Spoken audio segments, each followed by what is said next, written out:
আসসালামু আলাইকুম। কেমন আছো? তোমরা ছাত্রছাত্রী ইসলামের খুঁটি কয়টি কি কি জানো?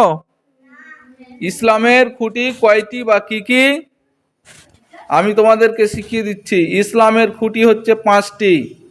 1 নম্বর কালিমা, 2 নম্বর সলাত যাকে আমরা নামাজ বলি, 3 নম্বর জাকাত, 4 নম্বর রমাজান যাকে আমরা রোজা বলি, 5 নম্বর হজ। এই 5টি তোমাদেরকে শিক্ষা গ্রহণ করতে হবে। তাহলে কয়টি বললাম? 5টি। তাহলে ইসলামের খুঁটি কয়টি? 5টি। কালিমা, সলাত, হজ, জাকাত, রমাজান আর সিয়াম,